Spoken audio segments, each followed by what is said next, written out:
ask you, show us the evidence, where is that song that you recorded? No. As long as you can write a concept that defends your idea, that you want to create, but also make it community-based, because as artists and creatives, we exist in a community. You know, if you haven't seen someone in love, if you haven't seen someone in pain, you exist in a community that lives to inspire you. So if you can connect that project to your community and how it affects your community, or how your community can learn from it or benefit from it in one way or another, the Kuonyesha Art Fund is the unique fund that exists to do that. All right, thank you so much. So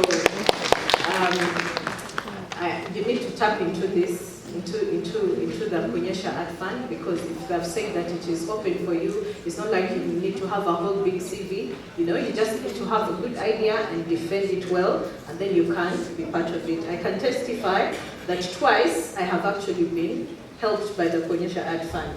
You know, and it wasn't really so hard a thing to do. So it's about information and networking, because I think when I first heard about the Kuonyesha Art Fund was here, you know. So sometimes don't be so much in, this is like an art center. So for me, when I come here, I'm networking, because some artist is doing something. So if you're hanging out with the doctors and you're an artist, you know, there are things that are going to go by you. So when we come, we sit at the bar, we sit beside, we sit, you know, be visible. So that Peleka information that comes, we come for, you know, events that happen here, you meet other people, you come for cinema, UG, you come for the filmings of the Ugandan movies that happen, like be in touch with the rest of the world, of the artistic world, so that you can tap into these opportunities. So thank you so much for that information. Yes. The Kuonyesha Art Fund also heavily supports persons with disabilities. So if you have been rejected because you're disabled and people cannot trust you with funds, we are the unique fund that can trust you with funds. If you are an individual and you've never registered a company and all you have is a dream, we are the fund that supports that. So we're not going to ask you for papers, where is the registered company, how this idea started, how did it come, how many taxes have you paid. As long as you have that dream, we believe that dreams become reality. So we are all here because someone dreamt, someone loved someone, it was a dream. So we believe in that existence, and we say that being a creative, sometimes it's told, sometimes it's not told. But we exist in a system that doesn't have structure. So we are trying to build the gap, but also fund the gap to make sure that creatives that fall out of the cracks, that don't know how to apply, sometimes you could go to apply for a fund and they'll ask you for so many papers. You feel until you're like, I'm tired. Like I've explained this idea. Our application form is 1 page. It has got 12 questions. As long as you're an 18-year-old and a consenting adult, you can apply. Right, isn't that an opportunity for us, guys? We should be showing appreciation. Yes. So I'll go to Helena. When they mentioned your name, everyone, woke up, even the ones that were starting to, go to another zone. So I'm sure you're the perfect person to tackle this question, because by the time that all these human beings that are in the art, are uploading you the way they are, and we know you all over, how can we improve our marketing skills to compete globally? Because we want to tap into the global market, of filmmaking. How can we improve, our marketing skills, to compete globally? Okay, so how many filmmakers here? Some who came when they're just doing like more businesses, but just came for the business summit. So we can talk about both sides anyway to help. First, for filmmakers, I think it's important we ask ourselves, what are you producing? What's your target audience? Who are you producing for? Most times you're going to think, oh, I don't know why my movie is not going to a global place or global awards or getting played in like different cinemas, but you don't know who you produced the movie for in the first place. So before you produce a movie, ask yourself, what am I producing? Who am I producing it for? Is it going to be consumed just by Ugandans? Or can I show this movie across the globe, be it Asia, America, London, Kenya, and they're going to love it? Why am I saying this? You need to know the topic. You might produce a movie called Ensao.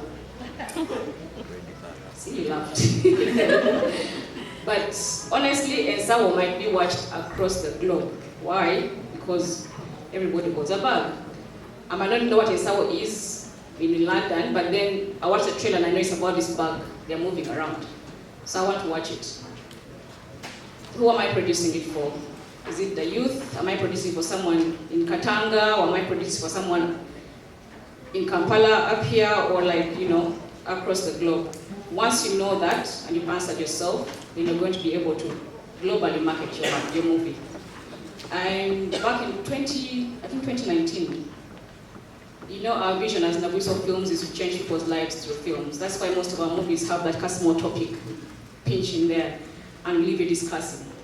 So we did a movie called Bed of Thorns, and it was about gender-based violence with women, most especially. I must say, it's not just a Ugandan topic. Yes, there's gender-based violence in Uganda, in East Africa, but also the globe. And I'm proud to say that this movie went to different states and different countries and won us very many awards in London, in Asia, Australia, Kenya. I can mention so many countries. Why? Because globally everyone could relate to this. I remember getting so nervous when they said the movie is going to show in London, and we're thinking, let's just market. And we kept trying to post our trailers. We told our friends in London, please, if you have Uganda communities, just tell them about this movie. It's going to be screening on this date. Most times you go to festivals, you have like 10 people watching a movie in a cinema. By that time, I remember we were in London and we said, you know what, let's just go see. At least we did our part. We tried to go to radio stations and marketing there. And I remember sitting in the place where they were showing the movies. It was a big hall. And thinking, okay. So time came and we were like, maybe 15 black people. And like 30 minutes later, the hall was full of white people and black people and Ugandans in London, everywhere, like they had come through. You know, when they gave me the mic to say, after the movie showed, we were like this, thank you for coming. And I've never felt like this in my life, but then just to show that it's global. And I remember after that screening, someone came and whispered in my ears and said, they're going to BBC. Like, now? Right now? Like, yeah, right now. They took us to BBC, gave us tags and walked through BBC and went to the radio and they said, you have to speak about the movie. BBC is a huge studio, like you go get a lift and go up and the studios are like crazy. So many, you know, people presenting, the anchors and lights. And I said, I'm not going to disappoint my country. Every time I'm walking through the corridors, I kept breathing in and out, and holding my fingers tight. And I got in there and I said, I got this. And I said, Matthew, just say action. Say action and I'll have the confidence. And then someone is behind this glass counter.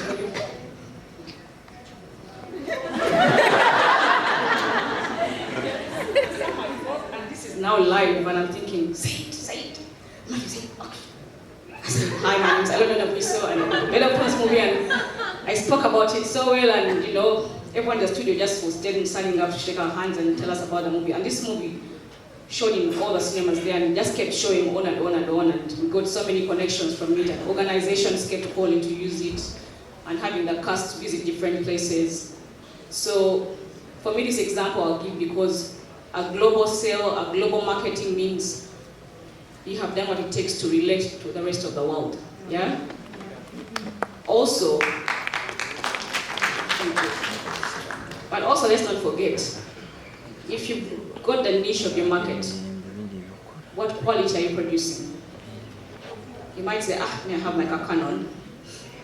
I want to have a light. Let's shoot this movie. And I also say this, you shoot the topic, the orphan shoot. Then the quality, you can't show it on the big screens in the cinemas because when you take a movie to the cinema, it has to be put in bigger pixels for the people to watch it. So you have to mind the quality, not just quantity. I'd rather do one movie every 5 years and know I have my audience marked out and the market for it. So they make the best quality, know what cameras are lined up. There are a list of cameras online. for different portals, be it DSTV or online platforms like Apple TV or anything. They will take products that have been made with Blackmagic, Ari, and some other cameras which produce proper HD pictures. So before you start your marketing, you need to know what you're using to create a quality product you're going to market. Because if you're going to sell good quality, people will come and watch and they'll appreciate the work. Also, let's put money for budgeting. Most times as producers we get excited. I've got this money, I'm going to produce this movie. And trust me, the crew is very misleading. Okay, we can say, if you don't get this machine, you know, my creativity is limited, take the money. If you don't get this other lens, take the money. So when you finish, the product is really awesome, but the money is done. The money is done because you wasted so much money on a location, you would have spent less on so many equipments, you used even like one shot for the whole movie, or you would have done something more creative with the camera and done it the same way. And the movie is done and there's no money. But we forget the post-production is done and you need to market it and distribute it. And that's the problem. You forget to budget for marketing. Marketing, I mean you're going to look into radio, television, newspapers, billboards if you can afford it, and shout it out that this is my movie. If I'm driving, I want to see a movie on a screen playing, showing, coming soon. I want to see a billboard. I want to read the papers and there's a write-up about your movie. And this is all money. You pay for these spaces. But then again, you can make connections. If you talk to me, I can connect you to a radio person, a TV person. And these are all friends you made along the years. You don't have to be so famous to have spaces given to you for free. If you know someone who knows somebody,